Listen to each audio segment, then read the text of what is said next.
The Force binds all things across the galaxy, connecting every living being in an invisible web of light and shadow. But some things arrive from beyond that web entirely, untouched by it, unreadable to it, and no less dangerous for that absence. No hyperspace beacon registered the arrival. No astromech droid logged a course correction. What tore into being? Above the frozen supply corridor near the Savannah Reach was a wound in. Space itself, a jump point that shouldn't have existed, opening and collapsing in the same violent instant, spitting out a single battered fighter craft trailing plasma and atmosphere. It was 3 weeks after Yavin. The rebellion was still a wounded animal, scattered across a dozen hidden bases, licking wounds that would not close quickly. Luke Skywalker had flown 17 escort and reconnaissance sorties since the Death Star's destruction, and none of them had felt like victory. Ben was still dead. The cheering had stopped. What remained was the grinding, unglamorous work of a rebellion that had won one battle and had no idea how many more it would need to survive. The frigate Meridians. Hope was running a quiet supply route through the Reach when its sensor officer nearly fell out of her chair. A gravitic event had bloomed on the scope, not a hyperspace exit, not an ion trail, but something the tracking computer refused to classify, throwing up a cascade of contradictory readings before settling on a single, unhelpful word: anomaly. Luke was in the cockpit of his X-Wing within 4 minutes, scrambled alongside 2 other pilots to investigate. He'd expected an Imperial probe droid, or worse, a scout ship laying a trap. What he found instead, drifting dead in the void with one stabilizer sheared clean off and cockpit glass spiderwebbed with cracks, was a fighter unlike anything in the Alliance's recognition database. Sleek, dagger-shaped, its hull scorched by heat that had no business existing in vacuum. A design philosophy that owed nothing to Senar Fleet Systems or Income Corporation. Something else entirely. "Command, this is Red 9, Luke said, easing his X-Wing alongside the wreck, close enough to see through the cracked canopy. A figure inside, helmeted, slumped but the telltale twitch of gloved fingers against a control yoke, alive. "I've got a survivor. Repeat, single occupant, alive. Requesting tractor beam recovery." The voice that answered wasn't General Reekins. It was younger, sharper, laced with the particular fatigue Luke was only beginning to recognize in himself. It came crackling weakly over an open frequency. Luke's comm hadn't even tuned. 2, as if the stranger's dying ship was still broadcasting on instinct. "Negative, negative. Tell command this isn't a Kilrathi trick. I need extraction, my Iden beacon's fried." A pause. The voice catching, adjusting to something clearly wrong. Whose fleet is this? This isn't Confeed Iden code. Say again, who am I talking to?" Luke keyed his comm, uncertain how to answer a question that had no simple response. "This is Red 9, Rebel Alliance Starfighter Corps. You're safe. We're bringing you in." Silence. Then, quieter, almost to himself, "Rebel Alliance. Never heard of you. Where the hell am I?" The tractor beam took hold of the wreck and drew it into the Meridian's Hope's hangar bay, Luke's X-Wing following close behind, like an honor guard for a funeral that hadn't happened yet. When the cockpit finally hissed open and the pilot pulled off his helmet, gasping at Alliance atmosphere like a man surfacing from deep water, Luke got his first look at Colonel Christopher Blair. He was maybe 10 years older than Luke. Face line not by age, but by something harder. The specific exhaustion of a man who had done this. Exactly this, too many times to count. Dark hair matted with sweat. A jaw set in the reflexive tension of someone still braced for an attack that hadn't come yet. His flight suit bore insignia Luke didn't recognize. A stylized Client Star emblem. Rank markings in an alphabet that wasn't Orbesh. He looked at the hangar bay, the mismatched fighters, the patched bulkheads. The sheer improvised desperation of it, with the flat, assessing stare of a man who'd spent a career learning to read a fight in seconds. "Where's your carrier?" Blair said. Not a question, a demand, delivered in the tone of a man used to answers being given quickly. "We don't have carriers," Luke said. "This is a frigate. We're the Rebel Alliance. We fight the Galactic Empire." Blair's eyes narrowed. "Empire." He tested the word like it tasted wrong. "Not the Kilrathi." "I don't know what that is." For the first time, something like uncertainty crossed Blair's face, quickly buried. The way Luke was learning combat veterans buried everything.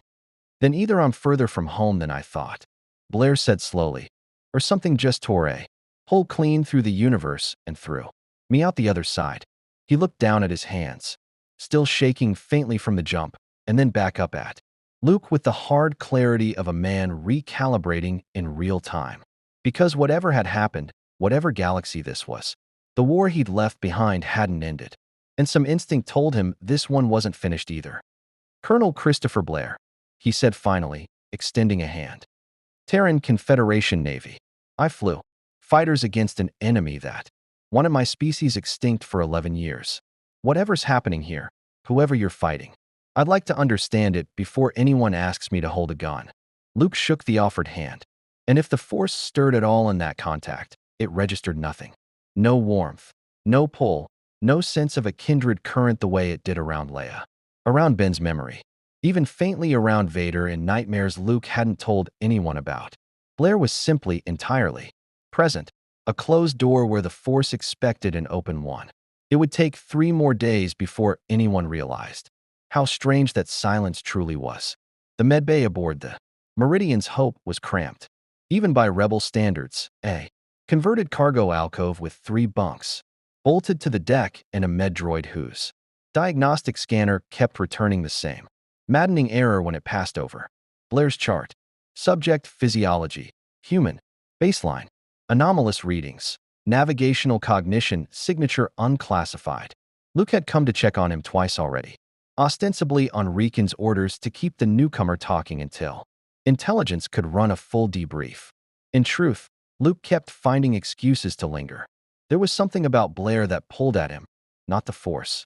Nothing so clean as that, but the particular gravity of a man who'd survived things Luke could only imagine. You're staring, Blair said, without opening his eyes, propped against the bunk's thin pillow. Sorry, it's just your ship. I've never seen tech like that. The way the hull was shaped, the drive housing. Rapier-class strike fighter. Confederation issue. Blair opened his eyes, studying the low ceiling like it might tell him something useful. Or it was, before your galaxy chewed it up and spat it out somewhere it doesn't belong. A pause. You said Empire. Tell me about them. Luke found himself explaining. The Emperor. The Senate's dissolution, the Death Star, Alderaan. He watched Blair's expression shift through the account. And what struck him wasn't shock. It was recognition. A weary, bone-deep familiarity. Like a man hearing a war story that rhymed too closely with his own. A superweapon that erases a planet in a single shot, Blair said when Luke finished. We had something like that aimed at us. Kilrathi built a planet killer called the Behemoth. Would have ended humanity if a confeed carrier group hadn't stopped it at Earth's front door. He shook his head slowly. You blew up your version with a starfighter run. 1 shot, 1 kid. I had help. Luke said quickly, uncomfortable with the framing. A friend of mine, he showed me things about the Force. About trusting my instincts. The Force. Blair said it flatly, testing the concept the way he'd tested the word Empire. Your version of Pilgrim sense, maybe. Some kind of collective intuition field. It's more than intuition. It's an energy field generated by all living things. It binds the galaxy together. Some of us can sense it, use it. My father could. My friend Ben could. He was a Jedi, a kind of warrior monk who serves the light side of it. Blair's jaw tightened almost imperceptibly. I've heard something like that description before. Not from aliens. From my own chain of command. Whispering about pilgrim navigators, my mother's people. Half of them were rounded up during the Pilgrim Truce because confeed brass got scared of what they could do with a jump drive and no computer between their hands. And the stars. His voice went quiet. Controlled in the specific way Luke was learning meant the topic cost him something. I've got that blood in me. I don't need instruments to find a jump point. I feel where space is thin. Command called it a gift. Some of my own crew called it something else. That sounds like it could be the Force, Luke said, leaning forward. Maybe that's why you ended up here. Maybe there's a connection. No. Blair's answer came fast, harder than Luke expected. I've fought people who tried to explain away my instincts as something mystical. It's not magic, Skywalker. It's blood and training and 11 years of not dying when smarter men than me did. Don't make it into something it isn't. The silence that followed wasn't hostile, exactly. But it drew a line neither of them crossed again that evening. Luke sat with it, chastened, recognizing something.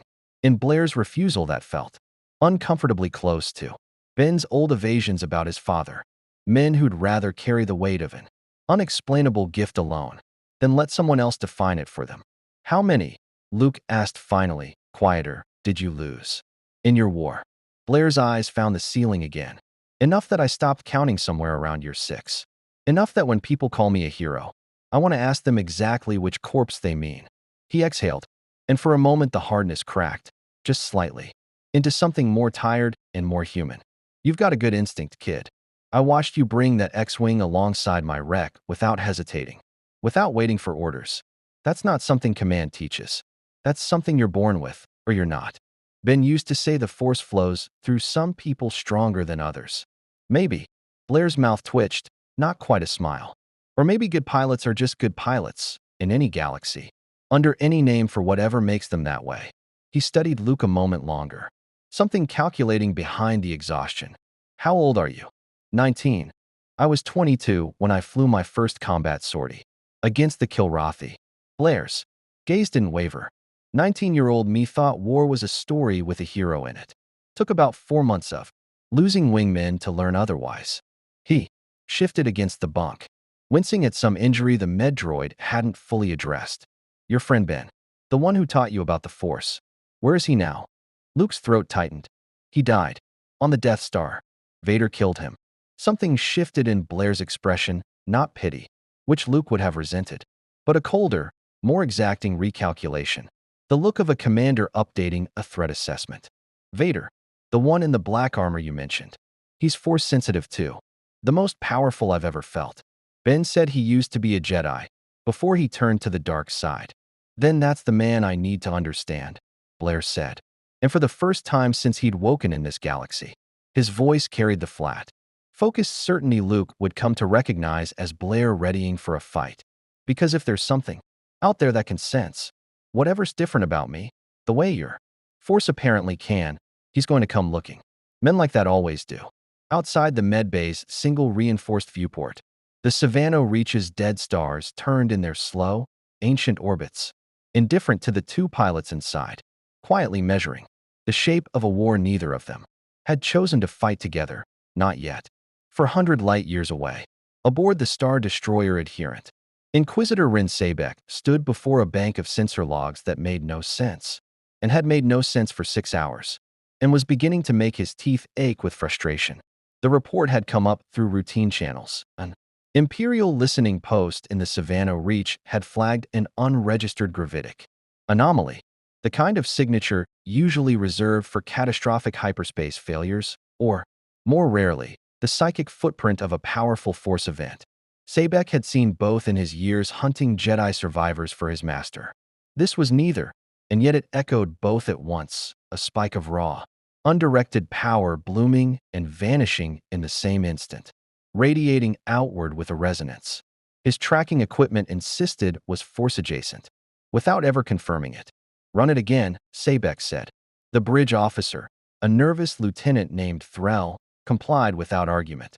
No one argued with Inquisitors, not on this ship, not under this Sith Lord's authority. The readout repeated itself, a signature the Empire's finest. Force detection arrays had never catalogued, originating in a sector known to harbor rebel supply routes. Sabek closed his eyes and reached outward, the way his training demanded, feeling for the telltale ripple that powerful Force use left behind, the psychic bruise of energy disturbing the web that bound the galaxy together. He found something.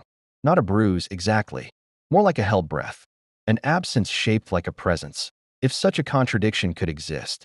It unsettled him more than a clear signal would have. Whatever caused that reading, Sabek said finally, opening his eyes, is either the strongest Force-sensitive I have encountered outside my master, or something else has learned to mimic that signature well enough to fool Imperial sensors. Either possibility is unacceptable, he did not mention, because one did not volunteer uncertainty to a superior who tolerated none. That Lord Vader himself had felt something in the Force that same hour. A disturbance reported through channel Sabek was not clear to fully understand. What Sabek did know was that his standing orders refreshed within the last cycle. Now included a directive with Vader's authorization stamp, locate and identify the anomaly in the Savannah Reach. Bring it before the Emperor's service. Willing or otherwise, Sabek had hunted 23 Jedi in the years since. Order 66. He had learned that the ones who thought themselves undetectable were always the most dangerous, and always, eventually, found back aboard the Meridian's Hope, ignorant of the war fleet quietly reorienting itself in his direction. Christopher Blair spent his third day in the Star Wars galaxy learning just how thoroughly he did not belong in it. General Riken had granted him provisional guest status, not quite prisoner, not quite ally, pending a full debrief with Alliance intelligence and, more pressingly, pending some explanation for the anomalous readings his arrival had generated on every sensor suite within range. Princess Leia herself had reviewed the preliminary report and flagged one line for Riken's attention. Subject registers 0. Force presence via standard detection methodology. Yet arrival signature closely resembles high-magnitude force event. It was the kind of contradiction that made careful people nervous. Blair, for his part, was less concerned with sensor readings than with the practical business of understanding a war he'd been dropped into without a briefing. "Explain this to me again," he said, standing in the frigate's cramped strategy room with Luke, Wedge, and Tilly's, and a hologram of the Alliance's current dispositions flickering between them. "Your Emperor rules through one Sith Lord and an unknown number of these Inquisitors. No standing Senate, no oversight, no chain of command beyond personal loyalty to a single man." "That's about right," Wedge said. "And your entire military doctrine is hit and run. No fixed defensive line. No home fleet capable of standing toe-to-toe with a Star Destroyer." "We can't match them ship for ship," Luke said. "We win by hitting where they're weak and running before they can respond." Blair nodded slowly, arms crossed, studying the hologram with the flat professional focus of a man assessing a battle plan rather than judging it. Confeed ran defense in depth, fixed jump points, carrier battle groups, hard perimeters. Different war. The Kilrathi wanted our worlds, not our submission. Your empire sounds like it wants both. And it's got the patience of a species that isn't in a hurry. He tapped the hologram, indicating the scattered red markers denoting known Imperial fleet positions. "This isn't a war you win by surviving longer than they can be bothered to chase you. Eventually they stop chasing and start exterminating." "That's what the Death Star was," Leia said from the doorway, arms folded, her presence commanding the room's attention without effort. She'd come to observe Blair's briefing personally, a fact Blair had already clocked as significant. "Extermination is policy. Then you understand your enemy better than I gave you credit for." Blair inclined his head toward her, a gesture of respect Luke noted carried none of the reflexive deference he showed everyone else. "Colonel Christopher Blair." "I didn't catch your rank." "Princess Leia Organa." "I don't have a rank. I have a cause." "In my experience," Blair said, "causes get people killed just as efficiently as ranks do. Usually more efficiently, because nobody questions a cause." Leia's expression didn't soften, but something in it sharpened with interest rather than offense. "You sound like a man who's disappointed a lot of causes." "I sound like a man who buried a lot of friends who believed in one," Blair corrected. "I'm not saying yours is wrong. I'm saying I've heard this speech in a different uniform, on a different bridge, and I watched good pilots die proving it right anyway." The strategy room fell quiet. Wedge glanced at Luke, unreadable. Leia held Blair's gaze a beat longer than diplomacy required, measuring him the way she measured everyone who mattered, for use, for threat, for whether he'd bent. "You said you fought a genocidal enemy for 11 years and won," she said finally. "That's not nothing, Colonel. That's the only kind of experience this room is short on." "Then let's hope your empire doesn't have anything like what the Kilrathi had waiting in reserve," Blair said. "Because I promise you, mine did. And it very nearly worked." Outside, unseen and unfelt by anyone in the strategy room, the adherent adjusted its heading toward the Savannah Reach, closing the distance one hyperspace jump at a time. The Alliance's makeshift training range was little more than an asteroid field designator and a stretch of empty vacuum 3 systems away from any Imperial patrol lane. But it was the closest thing Riken could offer Blair to a controlled test. Wedge and Tilly's had drawn the short straw, or, depending on how the next 10 minutes went, the long one, to fly wing on the newcomer's first sortie in Rebel hardware. "You've never flown an X-Wing," Wedge said over the comm, watching the unfamiliar pilot run through startup checks with unnerving speed for someone reading an unfamiliar console for the first time. "Never even seen the systems before yesterday. You sure about this?" "Confidence is a luxury, and Tilly's competence isn't." Blair's voice was flat, focused, the voice of a man who had strapped into a hundred unfamiliar cockpits under worse circumstances. "Walk me through your targeting computer's lock tolerance, and I'll manage the rest." Wedge did, and Blair listened with the particular quality of attention Luke had noticed in the strategy room. Total, economical, retaining everything on the first pass. Within 4 minutes, he had the S-foils cycling, the shields balanced, the proton torpedo, interlocks armed, and resafed twice to confirm he understood the sequence. It was, Wedge would say afterward, the fastest cold start familiarization he had ever witnessed. And he'd trained rookies fresh from the academy, who'd taken 3 sorties just to stop flinching at the targeting reticle. "All right," Blair said. "Let's see what this thing can actually do." What followed entered Alliance pilot folklore within the week. Wedge had planned a simple exercise, evasive maneuvering, through the asteroid field, a basic gauge of reflexes and instrument trust in unfamiliar hardware. Blair took the field like he already knew every rock in it, threading gaps that made Wedge's proximity alarm shriek in protest, throttling down at the exact edge of collision tolerance and punching back to full power a half-second before impact would have been unavoidable. It wasn't recklessness. Wedge realized that almost immediately, watching the telemetry scroll past on his own display. Every maneuver was calculated to the meter, executed with a precision that read less like piloting and more like a man solving a geometry problem at the exact moment the answer became necessary. "Cut the practice run," Wedge radioed, breathless despite himself. "I want to see what you do against contact." Luke, watching from a support frigate's observation deck alongside Leia and a cluster of off-duty pilots, who'd heard rumors and come to see for themselves, felt something shift in his chest as Blair's borrowed X-Wing rolled through a punishing series of combat vectors, the same maneuvers Alliance instructors drilled into cadets over months, executed here with the fluid economy of a man who'd stopped thinking about the mechanics of flight years ago and simply become an extension of the machine around him. "He flies like he's already seen the fight end," Leia murmured, arms crossed, eyes narrowed in the particular assessment she reserved for assets worth cultivating. "Every move like he already knows what I'm going to do before I do it."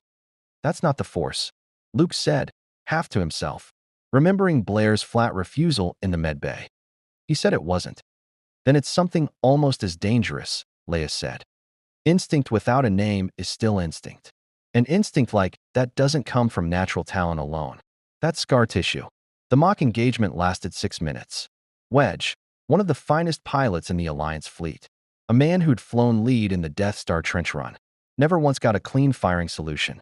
Blair, by contrast, put 3 simulated hits on Wedge's fighter using nothing but the X-Wing stock targeting computer and a piloting philosophy built across 11 years of desperate war against an enemy who did not take prisoners. When the exercise ended and both fighters returned to the frigate's hangar, Wedge climbed out of his cockpit looking less annoyed than genuinely shaken.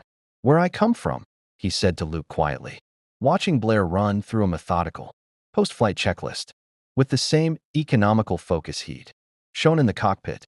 "We'd call that man a killer's killer. Not an insult, a category." But it wasn't only the pilots who'd noticed. 2 hangar bay technicians, cleaning up after the exercise, traded a look neither bothered to hide from the others nearby. "You see the way he flew that thing?" One muttered. "That's not training. That's something else." "Force sensitive," the other said, not quite a question. "Has to be." Blair, close enough to hear it, said nothing, but something in his jaw tightened, a familiar weight settling back on his shoulders that had carried it before, in another galaxy, under another name. Pilgrim. He'd heard the whispers his whole career, the same nervous, half-superstitious appraisal from crewmates who couldn't decide if his instincts made him an asset or a threat. Different galaxy. Same suspicion, wearing a new word. Luke found him afterward in the hangar's quiet corner, running a diagnostic on the X-Wing's damaged sister. Ship that would never fly combat again. Hands moving through the unfamiliar. Systems with the restless energy of a man who needed something to do with them. You're better than anyone I've ever flown against, Luke said. Better than me. You've got raw talent I didn't have at your age. Blair said without looking up. Doesn't mean I'm better. Means I've had more chances. To almost die learning. What talent alone doesn't teach. You. He straightened, wiping grease from his hands with a rag, and studied Luke with an appraising directness that felt like standing before a tribunal. You want to know the difference between us, Skywalker? You're still flying like you've got something to prove. I fly like I've got nothing left to lose. That's not a compliment to either one of us. It's just true. How do I get to where you are? Blair's expression didn't soften. You don't want to get to where I am, kid. Where I am is the far side of losing everyone you started the war with. He set the rag down, and for a moment the hardness in his face cracked into something quieter, almost gentle. Fly well enough that you don't have to find out the hard way. Behind them, unnoticed, one of the hangar technicians was already relaying word of the newcomers.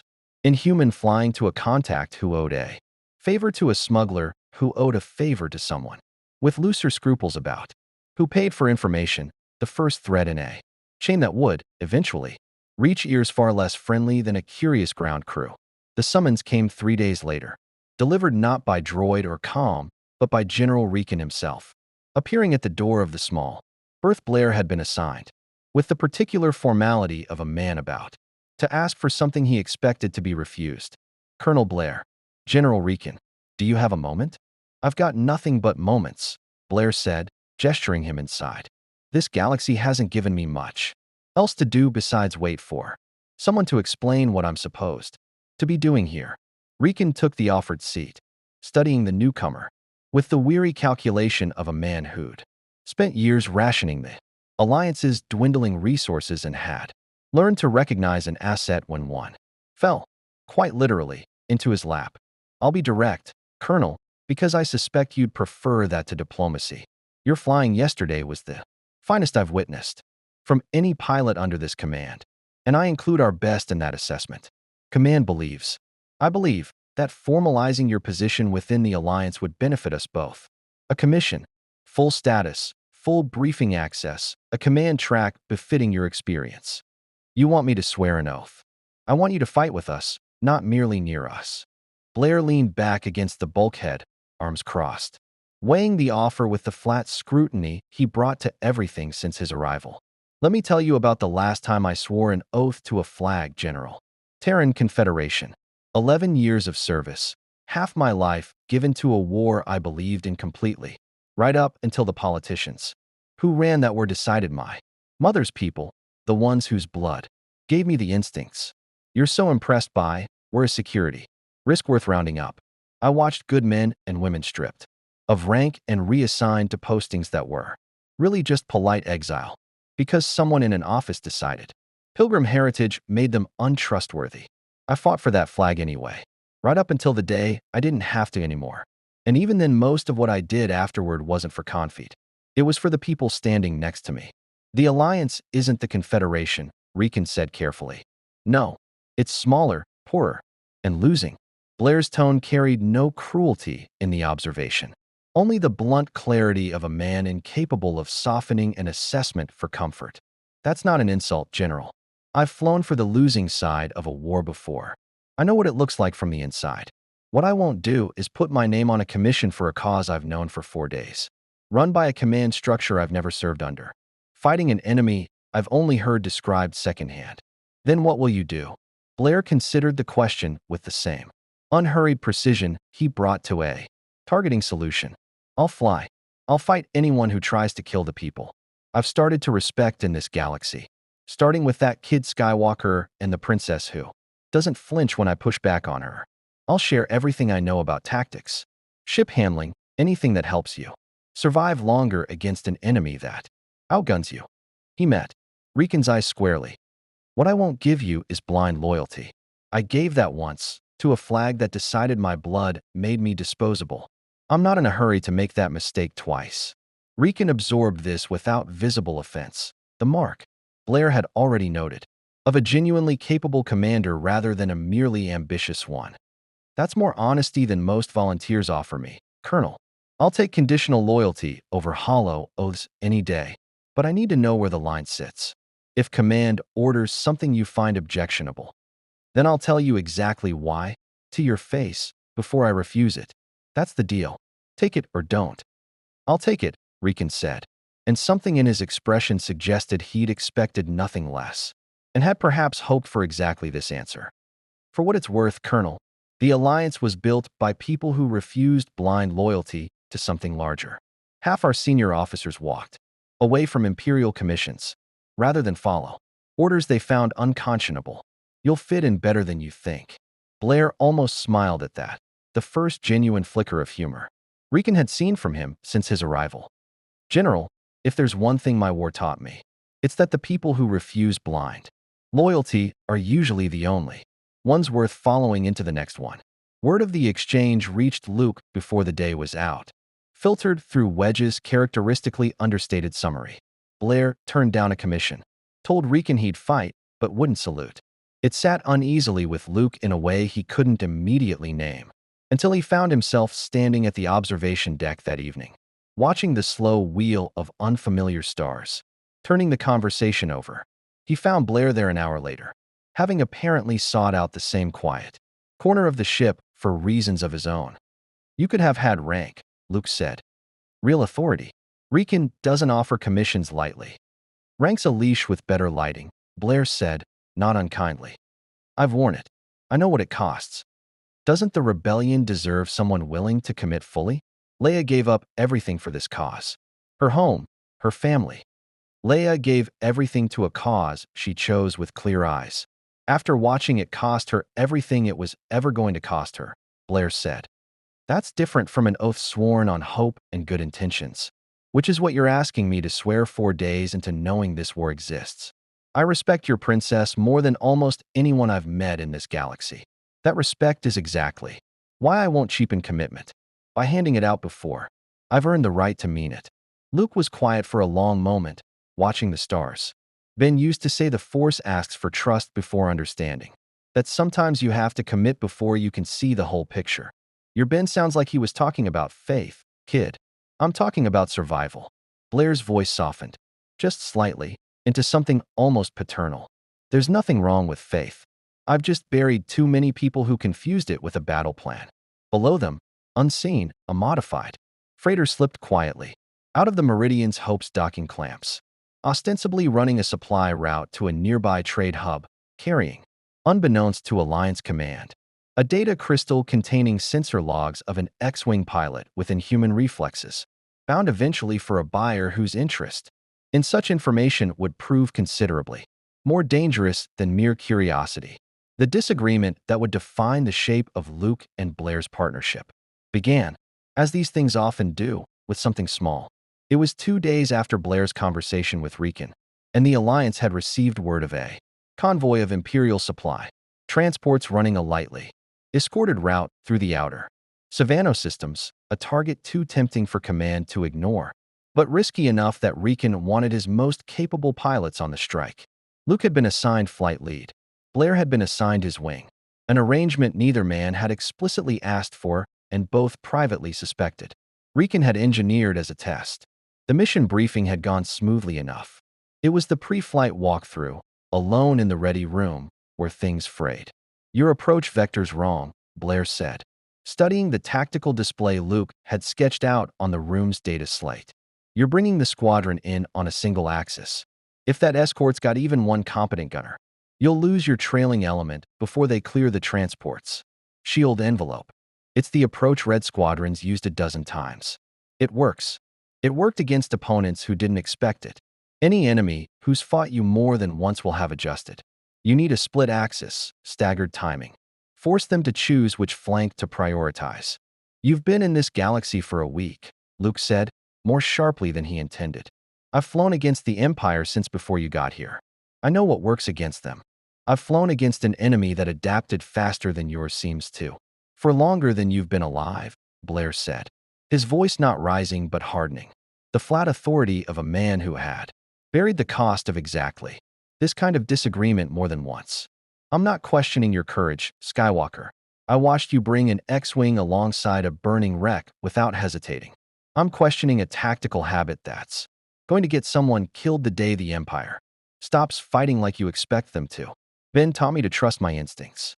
My gut says the standard approach works.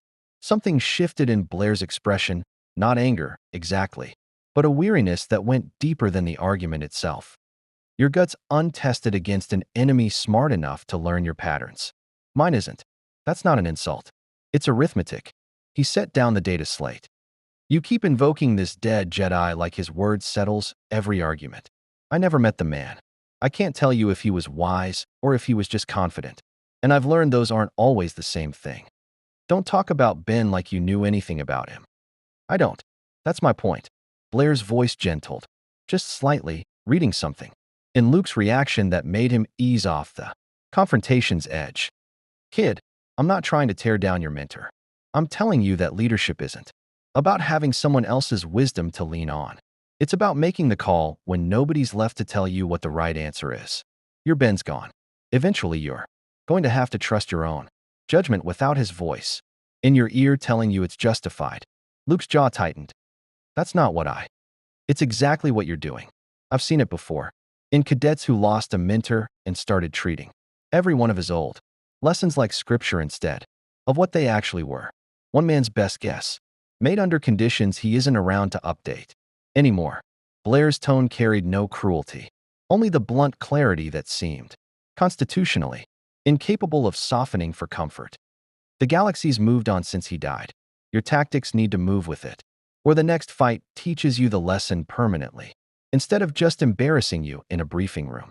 The silence that followed stretched long enough that Luke had time to feel the sting of it settle, and beneath the sting, something more uncomfortable, the recognition that Blair wasn't entirely wrong.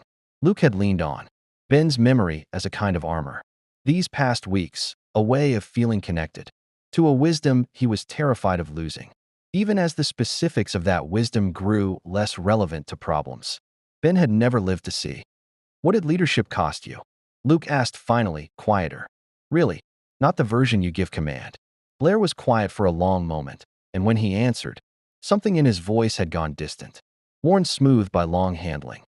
I gave an order once, early in the war, that got my best friend killed. Followed protocol exactly. Made the tactically correct call. He died anyway, because tactically correct doesn't mean casualty-free. And nobody tells you that going in. His eyes found Luke's, steady and unflinching. Command doesn't cost you your fear, kid. It costs you the right to let fear make your decisions for you. That's the whole trade. Nobody warns you it's permanent. Luke absorbed this in silence, the argument's heat draining into something quieter and more complicated.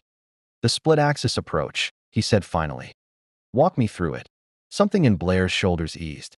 A tension Luke hadn't fully registered until it released. Now you're asking the right question. He pulled the data slate back between them, and for the next hour the two pilots worked through a tactical revision. Neither could have built alone. Luke's intimate knowledge of Imperial squadron behavior, married to Blair's decade of hard-won doctrine against an enemy that had, in its own way, been just as ruthless and just as patient as the Empire now proving itself to be. It wasn't friendship, not yet, but something had shifted in the ready room that evening, the first real crack.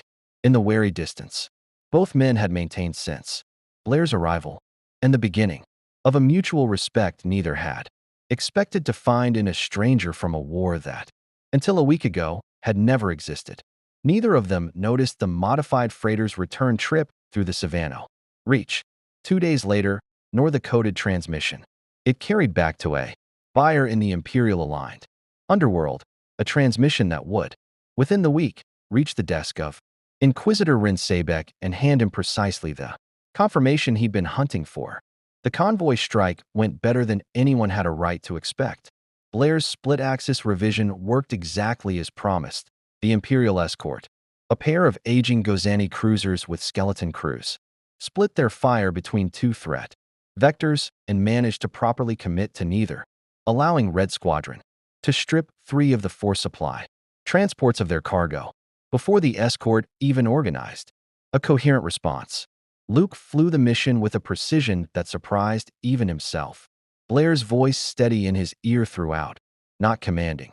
Exactly, but offering. The kind of calm, tactical narration that made split-second decisions feel less like guesswork and more like execution of a plan already halfway understood. They returned to the Meridian's hope to find the mood aboard ship had curdled into something tense and watchful. Since her post at the edge of the Reach picked up an Imperial deep-scan probe 3 hours ago, Riken told them both in the debrief that followed, foregoing any acknowledgement of the mission's success in favor of the more pressing concern. Standard Imperial patrol behavior would have it moving on within the hour. It didn't. It held position at the system's edge for 2 hours, running a pattern I've only seen used to triangulate a specific target's location before committing forces. They're not looking for the Alliance, Blair said, understanding arriving a half-second before the rest of the room. They're looking for me. That would be my assessment as well, Riken said grimly. Intelligence flagged unusual chatter on Imperial-adjacent smuggling channels. 2 days ago, someone's selling information about a pilot with unnatural reflexes and unregistered ship design. We don't know who leaked it. We know it's been sold, and we know the buyer had Imperial contacts. Leia entered mid-briefing, her expression carrying the particular grimness Luke had learned meant worse news was still coming. It's confirmed. Fleet tracking picked up a Star Destroyer entering the system 20 minutes ago.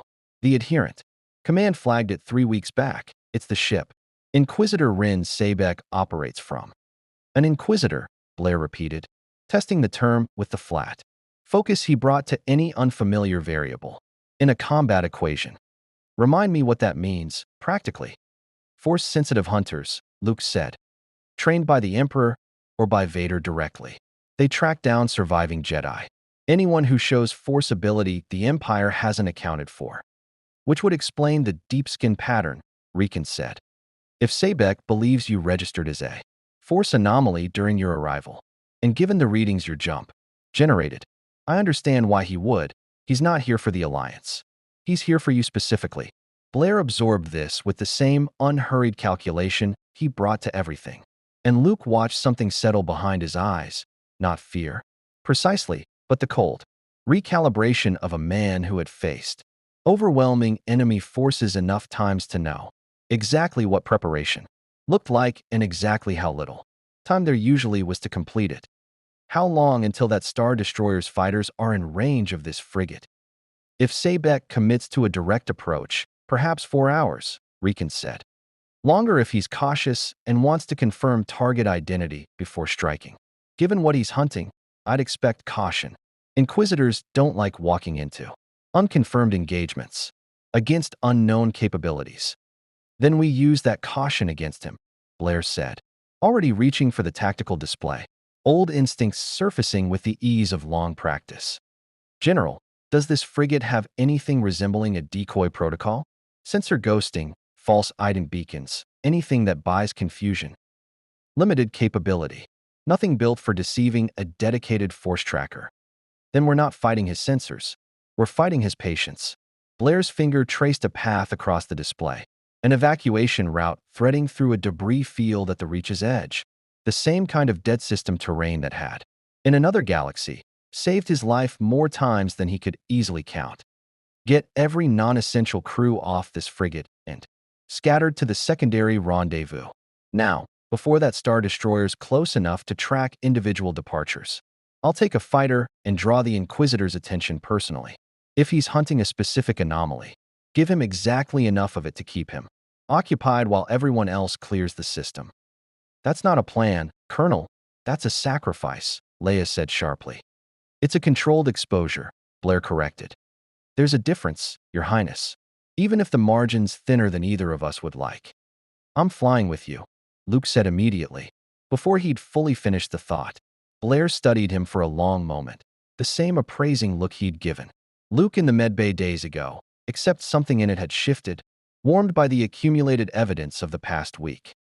You sure about that, kid? This isn't a convoy raid.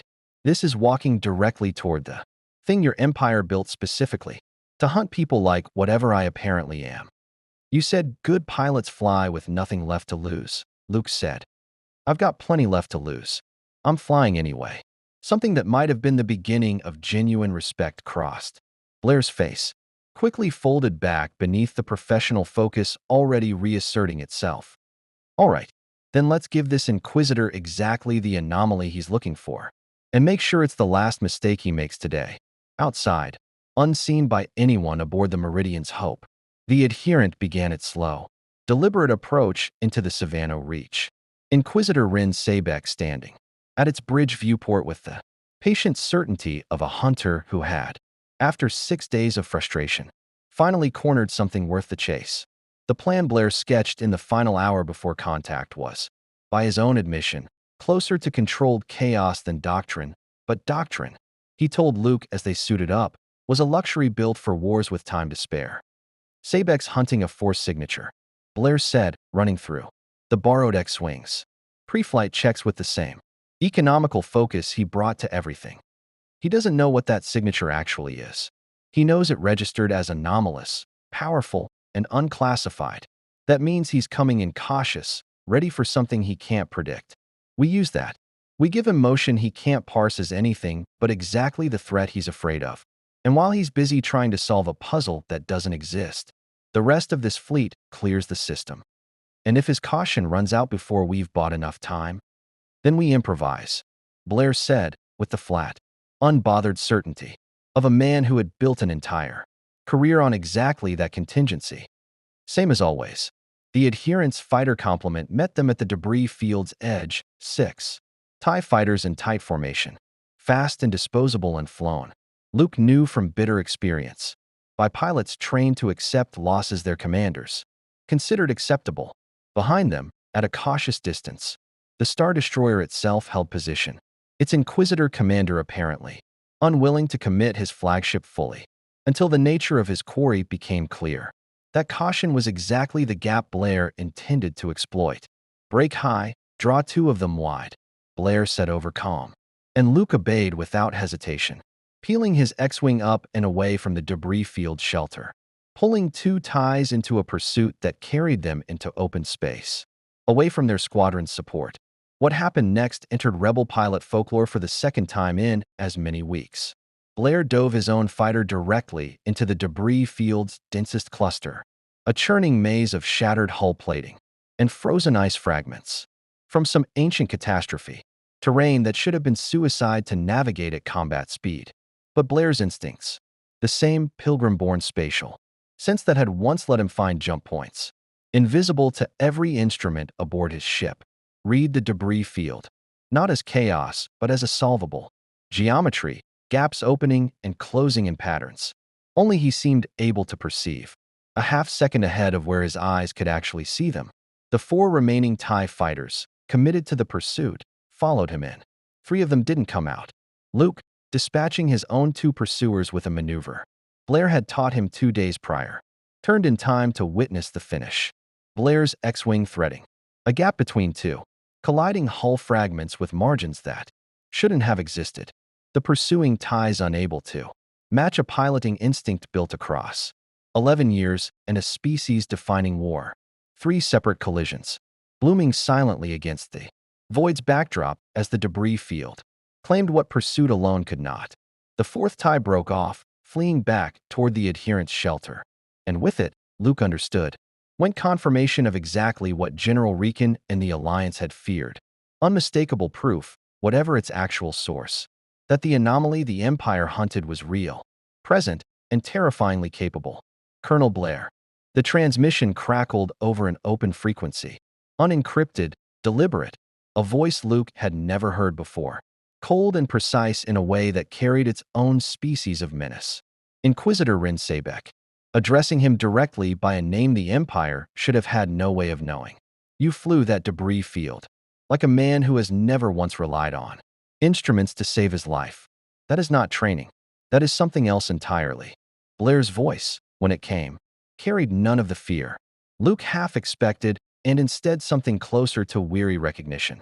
A man responding to an accusation he'd heard before, in different words, from different mouths. You're wrong about what you think you're hunting. Then correct me. I'm not force sensitive. Never have been. What you're reading isn't the power your empire fears. It's blood and training from a people your galaxy's never heard of. And I'll die before I let you drag me in to prove it to some emperor who's never earned the right to an explanation. A pause on the open channel, longer than comfortable. Whatever you are, Sabek said finally, Lord Vader will decide what use the Empire has for it. I would recommend surrender. The alternative involves considerably less dignity. I've been offered worse deals by better men, Blair said, and cut the channel. Behind them, across the system, the Meridians. Hope and its scattered support vessels completed their staggered evacuation, slipping into hyperspace one by one toward the Alliance's secondary rendezvous, the controlled exposure Blair had promised, purchased at the cost of exactly the confirmation the Empire had needed. Sabek now possessed no doubt at all about the reality of what he hunted, only confusion about its true nature, and confusion, Blair understood, grimly as he turned his fighter back toward the rendezvous point himself, was a currency that ran out fast once an enemy decided the stakes were worth committing. Everything to settle. That's not the end of it, Luke said over the private channel, falling into formation alongside him. No, Blair agreed. That's the opening move. He knows what I'm not. Now he's going to spend every resource he is figuring out exactly what I am. And men like that don't stop until they get an answer, one way or another. Far behind them, aboard the adherence bridge, Inquisitor Sabek composed a priority transmission to Lord Vader himself, his report carrying a note of genuine uncertainty rare in Imperial intelligence channels. Target confirmed hostile. Force nature unconfirmed. Capability exceptional. Recommend direct Imperial escalation. Lord Vader's answer to Sabek's report arrived faster than Alliance intelligence had anticipated, and it arrived not as an order, but as a personal appearance, the adherent, rendezvousing with a second Star Destroyer 3 days later at the edge of the secondary rendezvous system, disgorging a full strike wing under the direct command of the Emperor's enforcer himself. He's coming personally, Riken said, reading the tactical report, with the particular stillness of a commander confronting a variable no plan had accounted for.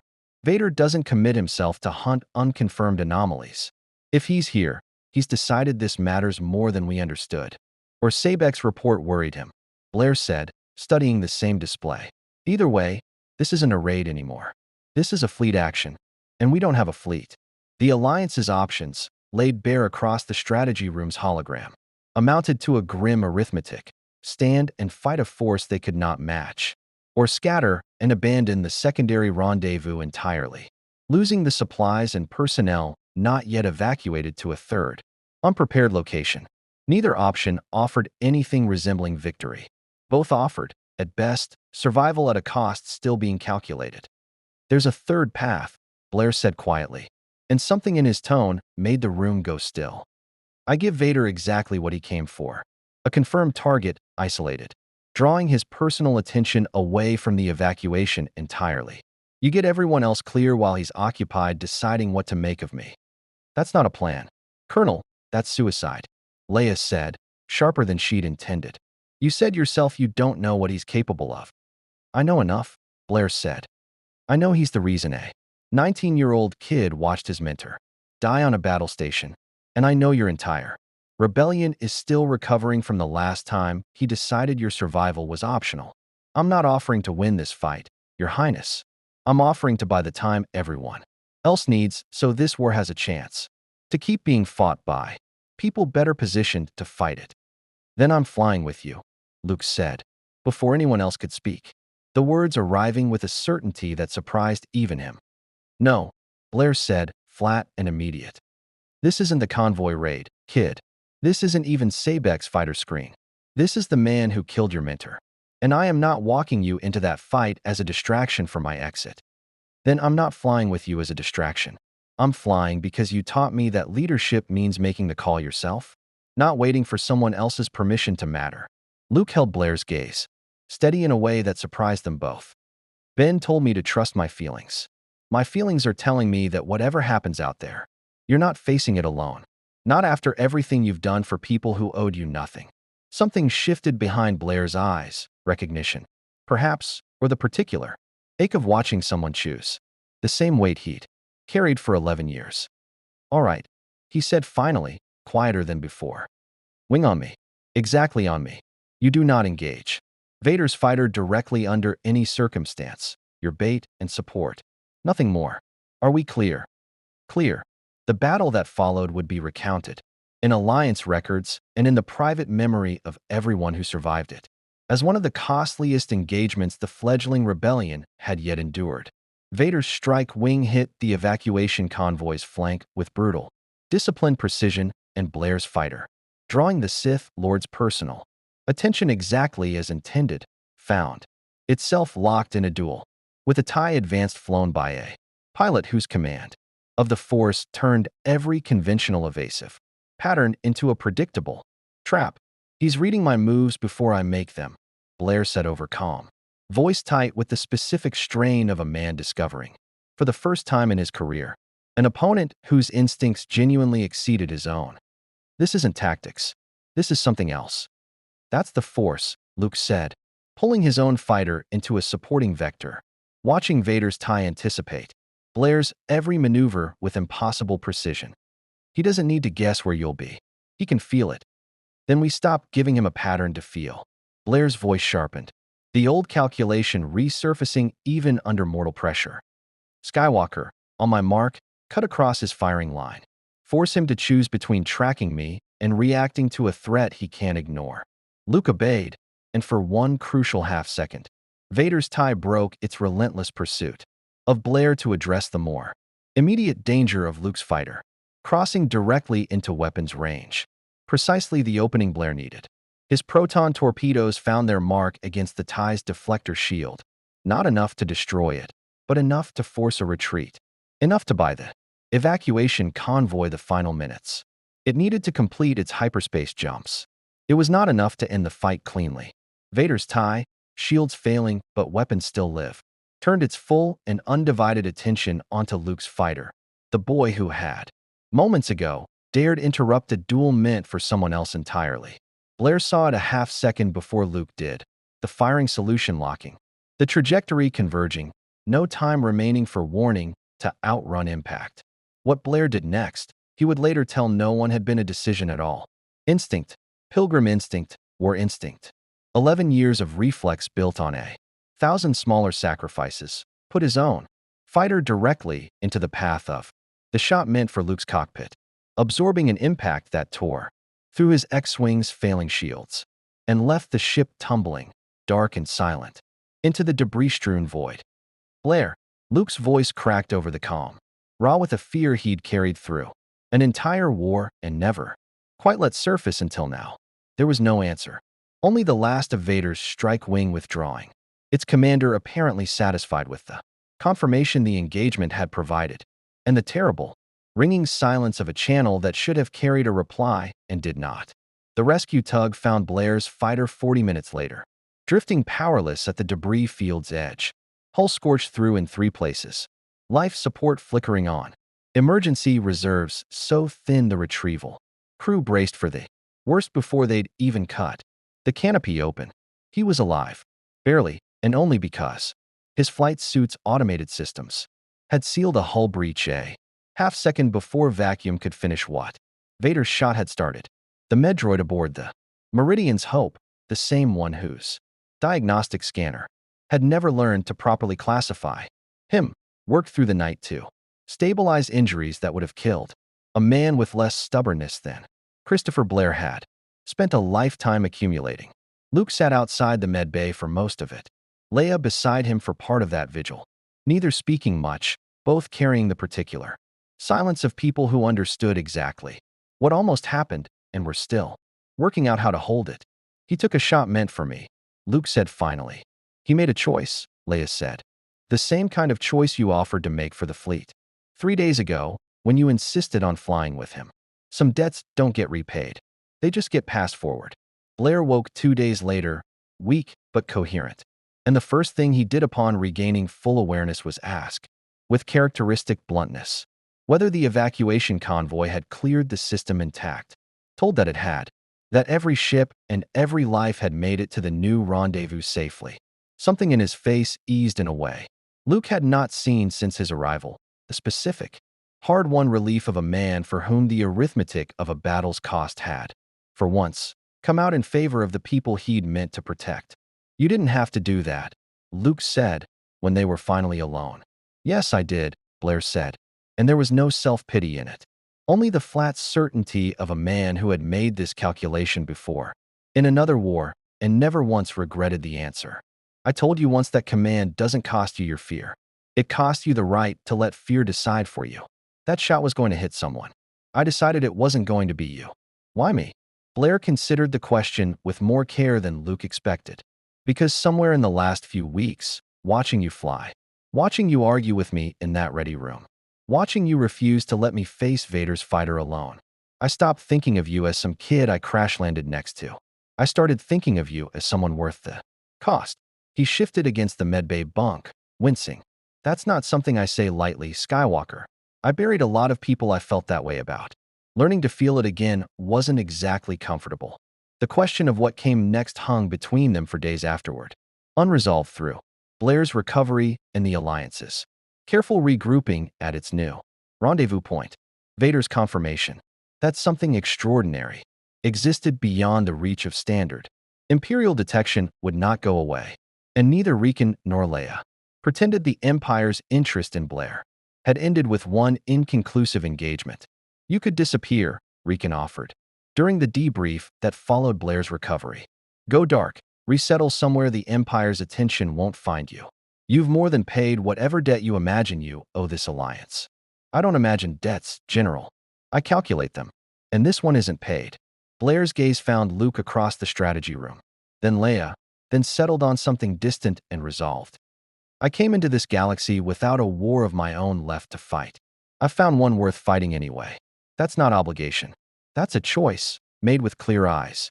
The only kind of commitment I ever told you I was willing to give. He looked back to Riken.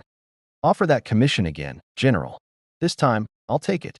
Word of Blair's decision to formally join the alliance spread through the fleet within hours. And if some crews still whispered about the pilot with the impossible instincts, the whispers had shifted in tone, no longer suspicion, but something closer to the specific reverence reserved for a legend, still being written. Luke found him one final time at the observation deck, watching the unfamiliar stars of a galaxy that had, however reluctantly, begun to become his home.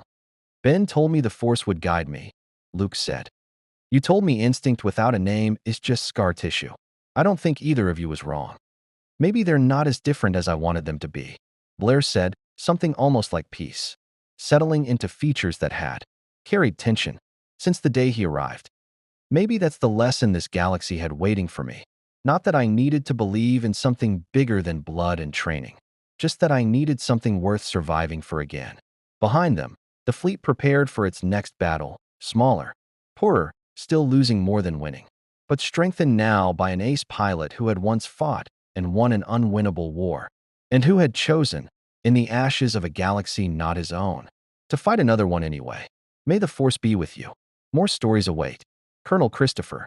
Blair had crossed an impossible gulf between galaxies, expecting nothing but survival, and found instead a war worth choosing rather than merely inheriting. His arrival forced a green pilot to reckon with what leadership actually costs beyond a dead mentor's wisdom, and forced a wary rebellion to reconsider what loyalty, freely given, looks like, compared to loyalty demanded. Vader's confirmation of something extraordinary in the galaxy would not fade. Quietly, the Inquisitors would hunt harder. The Emperor's curiosity would sharpen into something more dangerous.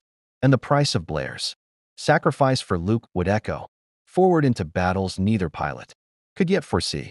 But for one quiet moment above a scattered fleet's new rendezvous, two aces from impossibly different wars stood side by side, having chosen each other and having chosen the fight ahead.